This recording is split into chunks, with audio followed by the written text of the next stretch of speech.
Wanting to and being able to work. Are we able to work until an age as old as possible in all occupations? What factors in the work environment makes it possible for us to want to and be able to participate in an extended working life?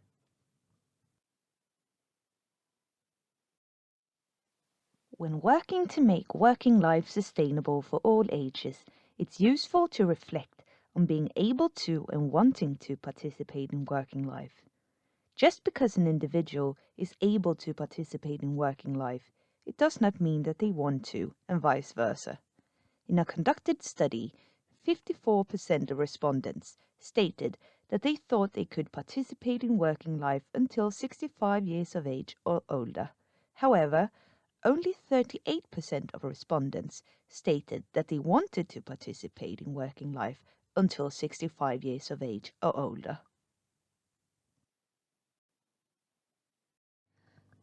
Being able to and wanting to work. Is there a difference between the two? Yes. We need to both be able to and want to participate in working life to work until an older age.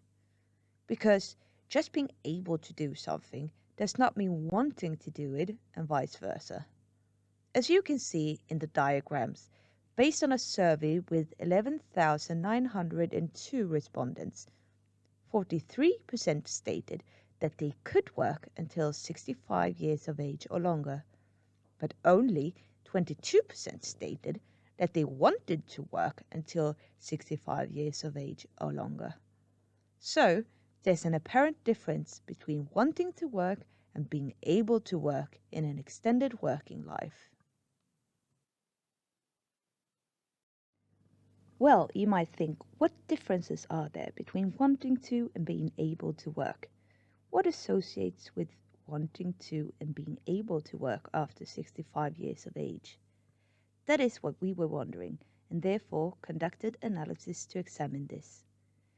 It turned out that self-rated health and diagnosis, personal finances, as well as family, leisure time, and personal social environment was significant both to being able to and wanting to work in an extended working life. But other factors differed.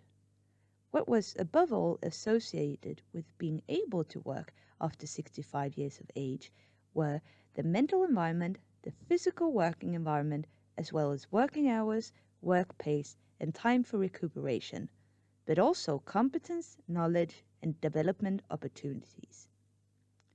Associated with wanting to work after 65 years of age were attitudes within the organizations, from managers, etc., leadership, participation, and support, as well as grounds for discrimination. Furthermore, motivation, stimulating tasks, and work satisfaction, that the core in work was perceived as interesting and motivating. This is how wanting to work beyond 65 years of age differs from being able to work beyond 65 years of age.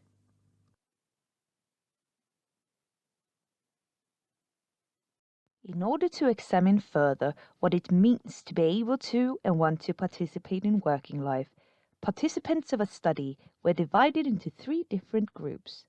Group 1 were those who stated that they could not and did not want to participate in working life until after 65 years of age. Group 2 were those who stated that they could and wanted to participate in working life after 65 years of age. Group 3 were those who stated that they could but did not want to participate in working life after 65 years of age. Based on their responses, they were placed in a diagram on different axes based on how they experienced work environment factors as well as motivational factors in their work. What mainly differed between these groups was first and foremost the personal finances, then the physical work environment, then the mental work environment, health, working hours and work pace, family and spare time, work satisfaction and stimulating tasks, competence and skills, as well as attitudes from managers and organizational company towards the elderly employee, as well as social participation among employees. This is how the 9 areas of consideration were graded in relation to each other for the respondents in these 3 groups with differences, whether they wanted to and were able to participate in working life. In our working environment and working life, there are several factors that affect and influence whether we can and want to participate in working life. These factors can be divided into 9 areas. However, these areas are somewhat interconnected. The individual's health, of course, plays a large role in whether an individual can and wants to participate in working life.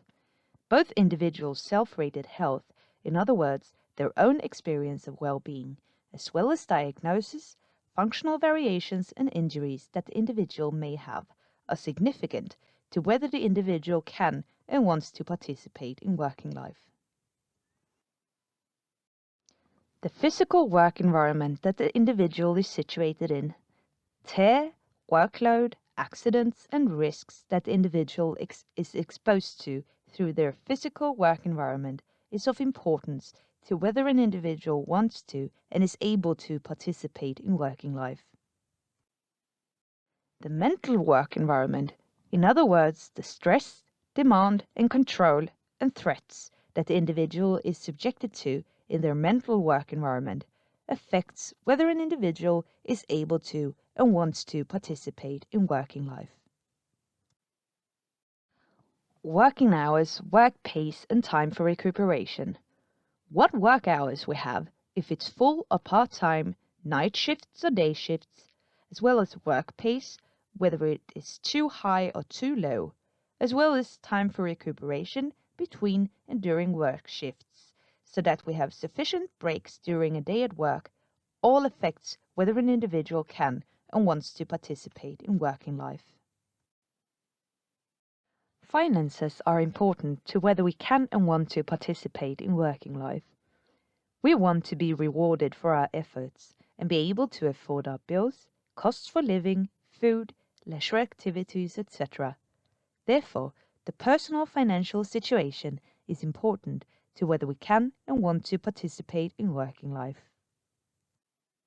Even though the Swage model's main focus is on working life and work situation, factors outside work affect whether an individual wants to and is able to participate in working life. Family, partner, friends, leisure activities and socialization is of great importance as a support to being able to and wanting to participate in working life.